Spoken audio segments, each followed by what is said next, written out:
Good morning, everybody. Great to see you. My name is Evan. I'm the campus pastor here at Restore. Really grateful that you've taken the time to join us here at church for the week after Easter. I know that sometimes that's a hard week to go to church. You're like, oh, the Super Bowl was last week. I got to go back again. But you came. You're here. Well done. It's great to see you. If we haven't met before, we'd love to meet you after service. I'll be right out here. Over the last few months, I've been reading a poet. Her name's Marie Howe. She had a collection come out last year called New and Selected Poems. It's just some new poems and some selected poems from her past work. And it won the Pulitzer Prize in 2025. And as a lover of poetry, I always try to read whoever wins that award, especially if it's a poet. And many of the poems in this book have just really spoken to me and been incredible. And in particular, some of the poems that are selected are from her really famous work that is about her reckoning with her brother who died young from AIDS back in the 80s. One of the poems that I loved from that section was called The Promise. Let me read it for you. In the dream I had when he came back not sick but whole and wearing his winter coat, he looked at me as though he couldn't speak, as if there were a law against it, a membrane he couldn't break. His silence was what he could not do, like our breathing in this world, like our living, as we do in time. And I told him, I'm reading all this Buddhist stuff, and listen, we don't die when we die. Death is an event, a threshold we pass through. We go on and into light forever. And he looked down, and then back up at me. It was the look we'd passed across the kitchen table when Dad was drunk again and dangerous. The level look that wants to tell you something in a crowded room, something important, and can't. It's beautiful. And here, Marie is capturing this agonizing membrane imaginatively that she is seeing in this dream she's having, this membrane that exists between the living and the dead. The brother in the dream, he possesses this level look that he gives her. It's a gaze that's been forged in this shared trauma they had from a childhood with a dangerous father. It was a look of absolute solidarity. Yet in this dream, it's now anchored in a new and profound silence. There's a chasm between them because one of them is dead and one of them is living. So John, as she's seeing, is here and he is whole. He's present, but he's bound by this law that prevents him from confirming Howe's hopeful theories about maybe light in eternity. And so that silence is where it leaves us. Those last two words, they linger hauntingly and can't. The poem leaves us with Howe, standing at that threshold, wondering what the other side of death holds for us and what they know that we might not know. And I've thought a lot about that poem in the weeks leading up to Easter and then this last week, because I actually think it's exactly at this point of the and can't that the Christian story can speak a unique word to us. See, when we turn to the post-resurrection accounts of Jesus, after Jesus rises from the dead and he's going to visit his disciples, what we are encountering in that is this startling disruption of that law of silence that Marie is talking about. The late theologian Robert Jensen once noted that death is, by definition, the end of our ability to communicate. We can't reach those people anymore. It is the ultimate can't. But Jensen argues that the resurrection changes the nature of this. The resurrection is not a resuscitation of a corpse. It is the fact that the conversation which Jesus was and is continues. Death is the end of our communication, but the risen Christ is the one who speaks to us from beyond his death.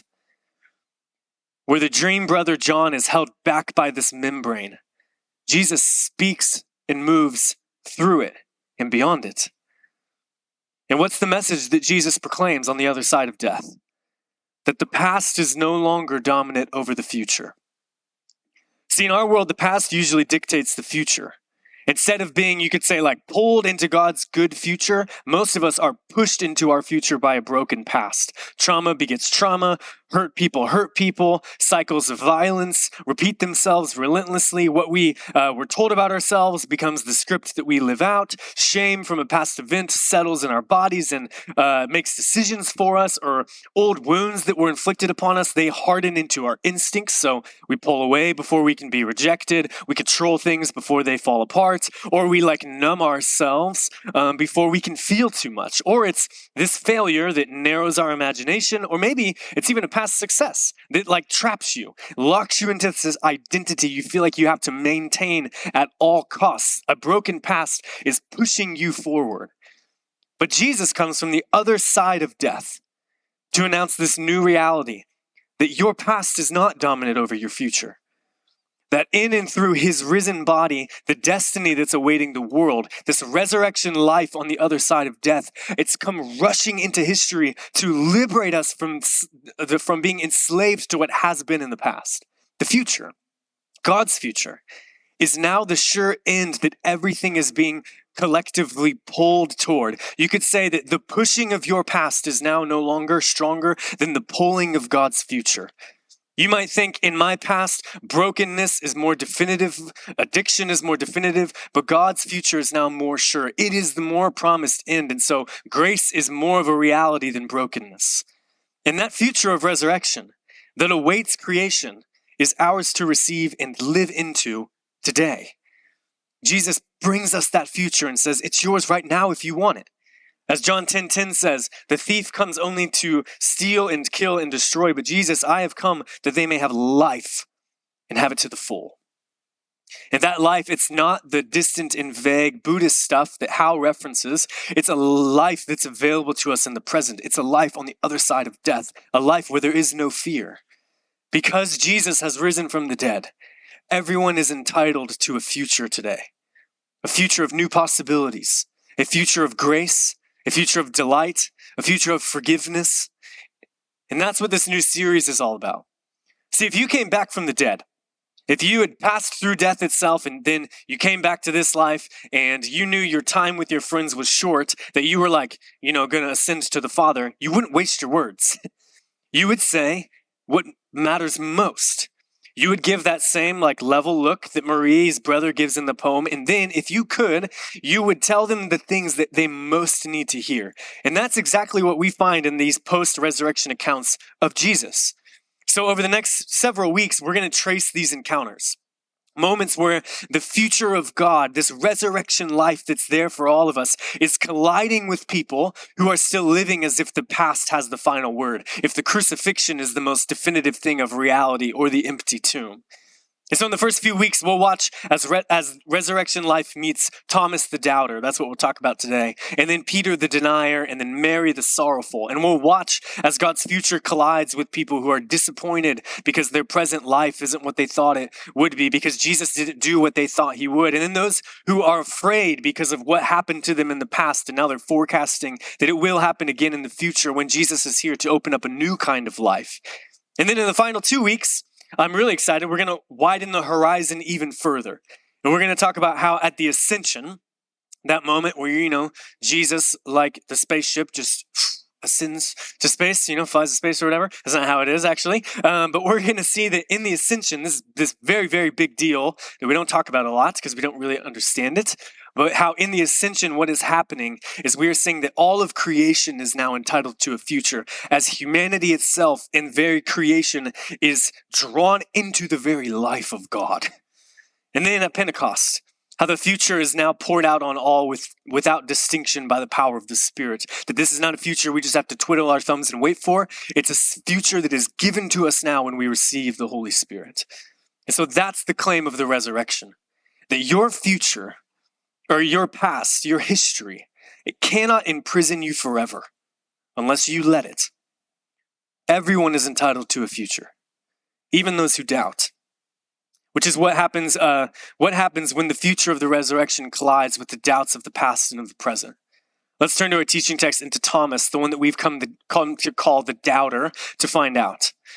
Now, to really feel the weight of this story and the sheer beauty and good news that it has for us about the future of resurrection intersecting with doubt, with those who doubt, we first have to remember that Thomas is actually not some like distant cynic or hardened unbeliever.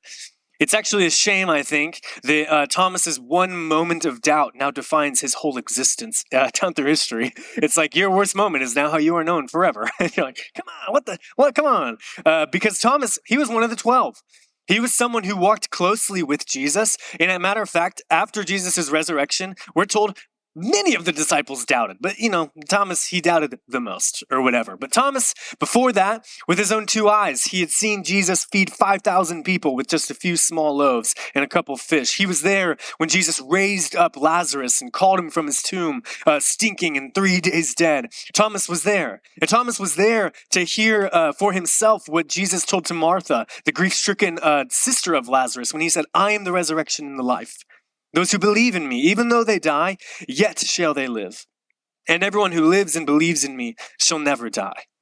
But all the firsthand evidence, all these eyewitness proofs, all of this personal experience, it was not enough to convince Thomas that the crucified and dead Jesus was now on Sunday just miraculously alive.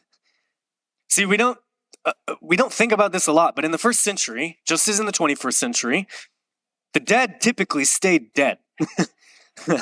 They were governed back then by the same law that we are, that in this world nothing is certain except death and taxes. This is the same for them, but much worse on the taxes side. And if you think yours are bad, theirs were worse. So resurrection, though, that would have been as ludicrous to them as it would be to us. So on Easter night, when the risen Christ comes and stands among his disciples, just as he predicted he would, and speaks those first words that break through the membrane between the living and dead, peace be with you, they are just as surprised and then overjoyed as we would be. But here's the thing. Thomas isn't there for this. Thomas misses this first appearance of Jesus when he speaks, peace be with you, and then pours the Holy Spirit out on them. He's still out in the world, where the past has the final word, where Jesus is dead, not risen. He is living in that and can't from Marie's poem. Here's verse 24. Now Thomas, also known as Didymus, probably why he went by Thomas, one of the 12, was not with the disciples when Jesus came. Why exactly isn't Thomas there? We don't know. Why does anybody miss church? Soccer practice, a late night the night before, maybe he overslept. Maybe he's got a brunch reservation. He can't pass out, I'm sure you know that saying. Nothing will cheer you up after your friend has been crucified than bottomless mimosas and an Eggs Benedict or whatever. But more seriously, it could have been we often don't remember this, but the disciples, they weren't friends before Jesus. Jesus brought all of these strangers together that really had nothing in common. So it's possible Jesus dies.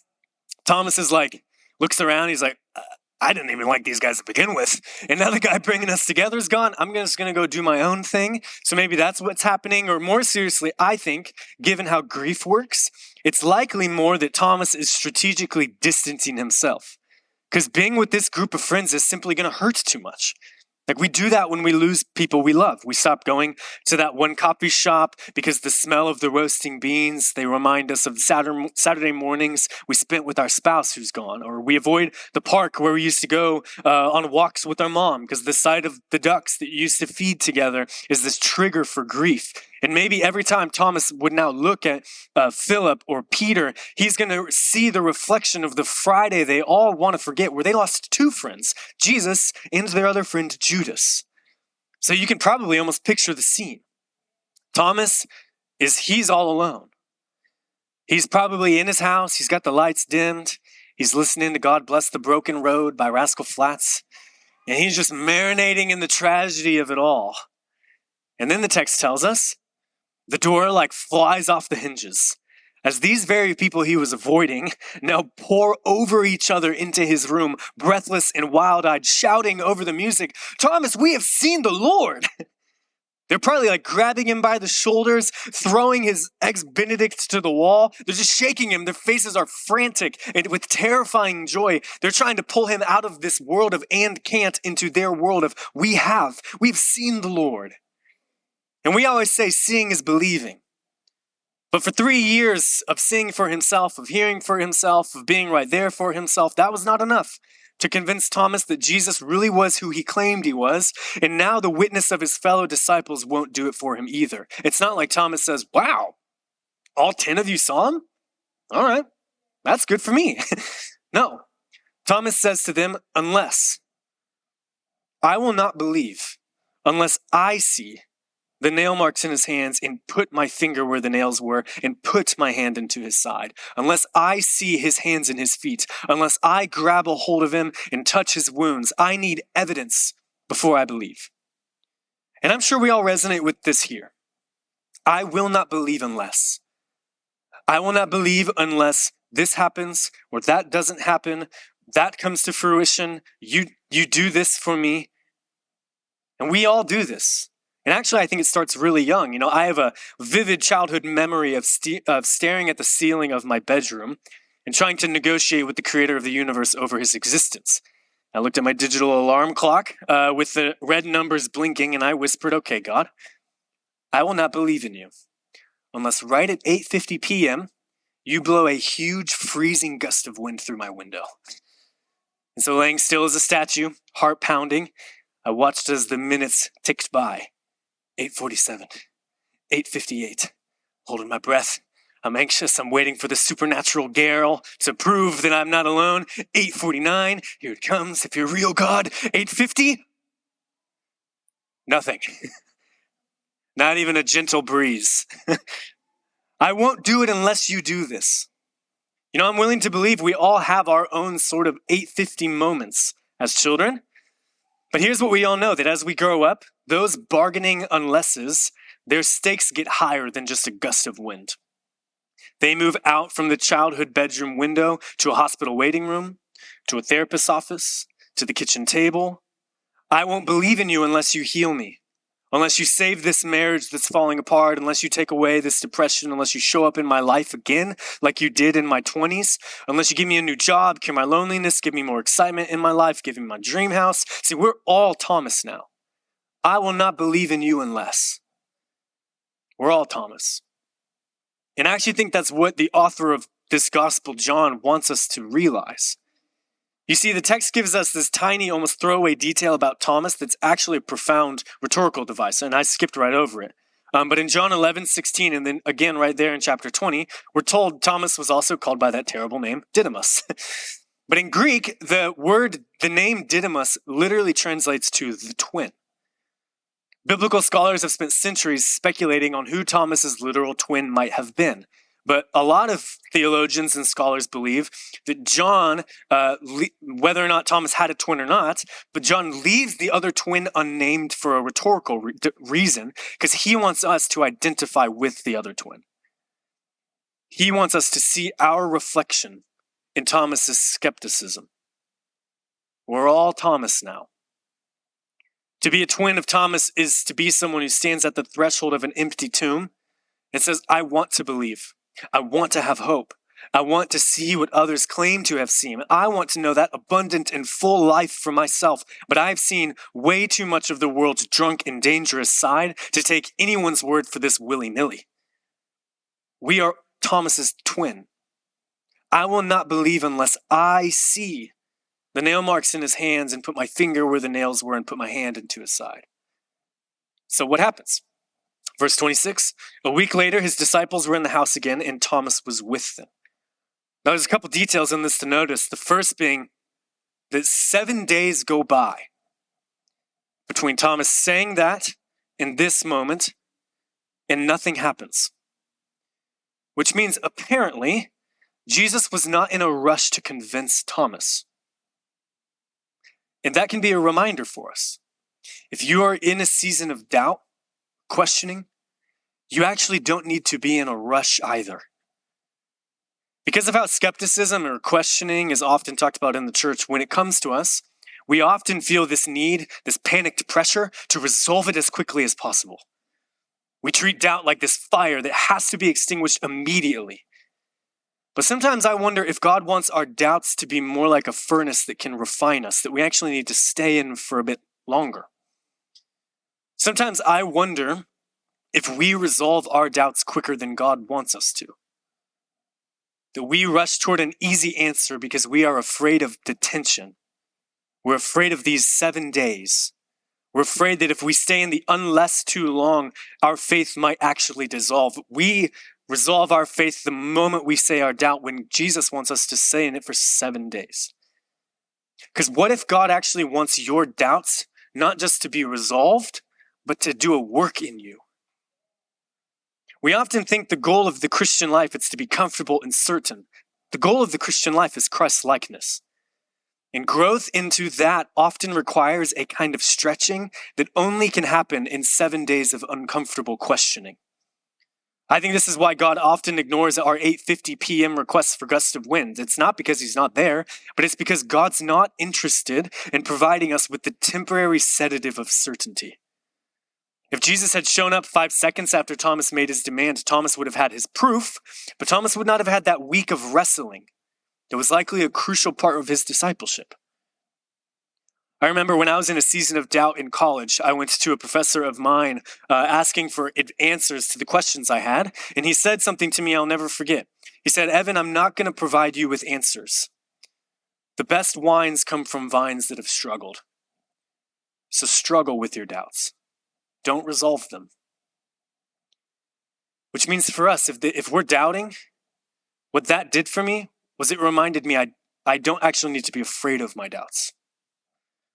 I don't need to panic. I don't need to be in a hurry. Instead, I can be curious, rather, about what God might want to be doing in me through the process of my doubts, not just the resolution of them. So struggle for 7 days. Don't be in more of a hurry than God for answers.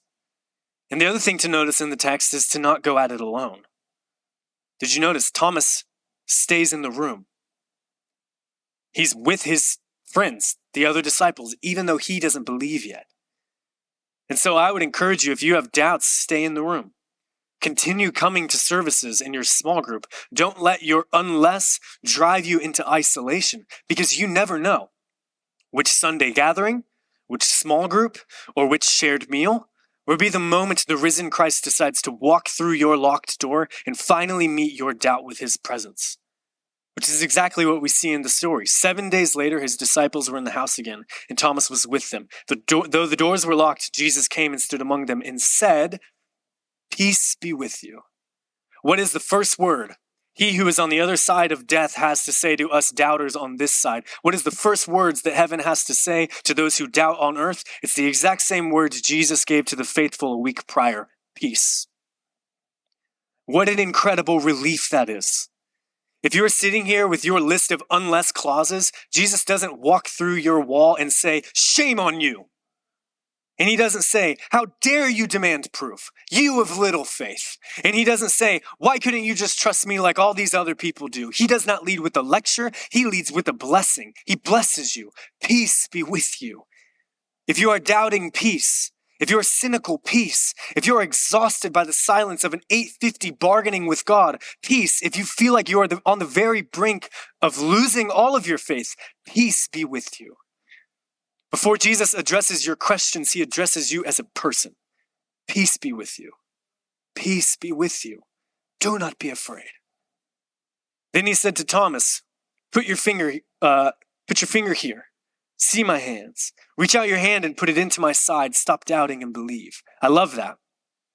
Remember earlier, Thomas insisted he will not believe unless he can see for himself the scars in Jesus' hands and touch his wounds in his side. And it's fascinating, according to John, the risen Christ was not in that room when Thomas stipulates all of that. And no one has seen the risen Jesus since then. No one hears the risen Jesus. For all they know, the risen Jesus was not with them then and hasn't been with them over the 7 days. But then 7 days later, on the 8th day, Jesus appears again in their locked room, and the words out of his mouth are what Thomas allegedly said in that empty room. Remember Jensen from the beginning, death is the end of our communication, but the risen Christ is the one who speaks to us from beyond his death. This is the mystery of the resurrection. Because Jesus has conquered death and non-being, he is no longer restricted to the where and when of our physical world. He is with you when you think he is not. when you're making your professions of doubt. And then in those 7 days that you're struggling with your doubt and you think God has abandoned me, God has left me, he has not left you. He's with you as you struggle still. Even if you don't feel his presence, really he is still there with you. Christ's risenness, like we said last week on Easter, means that Jesus Christ is now the very space in which our conversation with God, with each other, and with ourselves happens. The risen Christ is the animating power circulating through everything. He wasn't absent during Thomas's week of doubt. Then he was the silent witness to it, closer to Thomas than Thomas was to himself. So what happens then when Thomas hears this invitation from Jesus? Thomas reaches out, touches Jesus, puts his finger in his wounds to see the proof for himself. Right? Actually, the text doesn't say that. We always assume that's what happens. I've preached on this text before, and that's what I have said happens. And artists have always depicted it this way. Duccio drew it that way. You have Caravaggio, who drew it this way, and then you have Peter Paul Rubens. Wish he had a cooler name. He drew it this way. Too bad he's not Italian. He's American or something. But they've all drawn it this way. Thomas sticking his fingers in for getting the proof that he requires. And so because we've always seen it depicted this way and then told this way, that's how we think it happens in our imaginations. Yet, listen to the text. Reach out your hands and put it in my side. Stop doubting and believe. Thomas said to him, my Lord and my God. John gives us no indication that Thomas actually touches the wounds in Jesus' hands or peeks into his side. It's possible he does, but Thomas still leaves it unsaid, whether or not it does or not. And that's got to be important, right? The one thing Thomas says he needs to believe is the one thing John doesn't bother to mention. Not a very good writing. Instead, John tells us that Jesus offers himself to Thomas, and the next thing we're told is Thomas confesses, my Lord and my God. Perhaps that's John's way of telling us. We might not actually need the proof we think we do. We're like Thomas, and we think we need the cold, hard evidence. We need Exhibit A, we need Exhibit B. We think we need every lingering doubt and historical question resolved before we can step across the threshold, be baptized, live into God's future now. But the one thing Thomas says he needs is the one thing John leaves out. Why? My theory, and the theory of some different scholars I've read on this gospel, think that John does this because John wants us to realize the gospel is not meant to be information about which we make up our minds. The gospel is an invitation to life, not the invitation to have an opinion.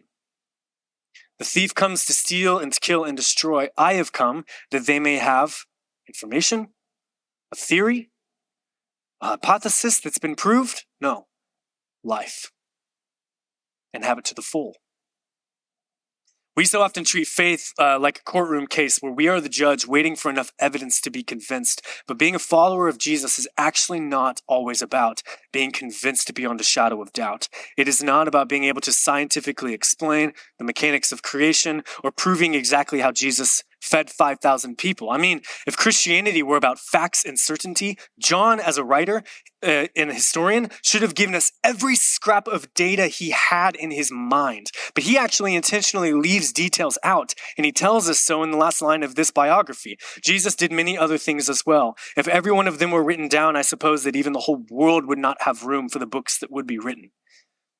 If this is all about proving the resurrection via information, John has not provided nearly enough details to convince a skeptic. But if this gospel is about life, living the resurrection rather than proving it, then John says you have everything that you need to take this risk, to trust that whatever we mean by the words Lord and God is found in this person, Jesus, my Lord and my God. The reason John doesn't tell us more and Thomas doesn't actually maybe need to touch Jesus is because Thomas and us have already been given everything that we need to trust that Jesus is the way to everlasting life. And that word trust is important. Because the truth is, like as your pastor, I can't possibly resolve every question or doubt you bring into this room. I could give you 1,000, more pieces of information, 100 more historical arguments or theological responses. I could bore you with it all. But I don't think that's the right route to take on a topic like this, because ultimately the gospel's not interested in settling your every question. It's interested in transforming your life. And sometimes the only way that happens is by living with an unsettled faith. The gospel is about inviting you into a future that's been opened up to you. And when Jesus tells Thomas to believe, we often hear that as this command to achieve a state of intellectual certainty. But in the original Greek, that word is much closer to that word trust. Jesus is not saying, stop having questions. He's saying, don't panic and trust me. See, following Jesus was never intended to be a quest for the perfect answer key in the universe. Even Jesus lives within the limits of not knowing things. He tells his disciples about the day he would return to earth, but about that day or hour, no one knows, not even angels in heaven, nor the Son, but only the Father. So if the Son of God has to inhabit a world in a relationship where some things remain a mystery, then surely we will too. And surely it means that answers aren't the end-all be-all to whatever it means to be connected to the infinite source of all that is, to be a Christian. So Jesus is not looking for people who have successfully argued themselves into corners of certainty. He's looking for people like Thomas, who are willing to put their lives in his hands, to call him Lord and God, but to do it with even less hard evidence than Thomas has. Hence the final line. Then Jesus told him, because you have seen me, you have believed. Blessed are those who have not seen and yet have believed.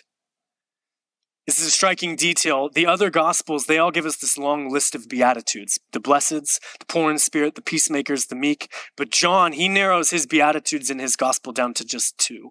The first is in the upper room, when Jesus washes the feet of his friends and says, now that you know these things, you will be blessed if you do them. The second is right here, spoken to Thomas. Blessed are those who have not seen and yet have believed. I think when you lay those side by side, you have a perfect summary of what it means to be a Christian. Trust Jesus. Serve in love. And I lament that we spend so much time trying to verify the resurrection as this historical event, because the ultimate proof of it is found in our own lives and witness. We have seen the Lord. Proof is not found in a laboratory or on a footnote. It's actually not found in touching the wounds of Jesus' hands and feet. The proof of the resurrection is found in a community of people who begin to live in a manner that makes no sense, if Jesus has not been raised from the dead by God. A community bearing witness to the future of creation right in the middle of history, a community who trusts and serves. To conclude then, the one we branded as the doubter, Thomas, actually ends up being the one who makes the highest and most absolute proclamation of faith in John's entire gospel. And maybe that can be your story as well. That because Jesus rose from the dead, all of us who haven't seen the scars and are plagued by doubts can be invited to patiently stop waiting around for proof. Start living into the future today, trusting and serving. And who knows? Maybe you will find that some questions don't yield to thought alone. They loosen only in the living of them. And so just as I started with the words of a poet, let me end with the words of another. This is from Wendell Berry's novel, Jayber Crow. It's this dialogue between a doubting theological student and his professor. The student has just raised all of his questions, and here is his teacher's surprising response. You have been given questions to which you cannot be given answers. You will have to live them out, perhaps a little at a time. And how long is that going to take? I don't know. As long as you live, perhaps. That could be a long time. I will tell you a further mystery, he said. It may take longer. And so if you are here and you are doubting, let me just end with a blessing over you. Blessed are you who trust in our Lord and God, Jesus Christ. Blessed are you who walk before you see. Blessed are you who believe before you understand. Blessed are you who live in the aftermath of something you do not understand. Blessed are you who stay in the room, even when you aren't sure what you're waiting for anymore. And blessed are you who, even in your questioning, learn to serve and love, with or without the resolution you desire.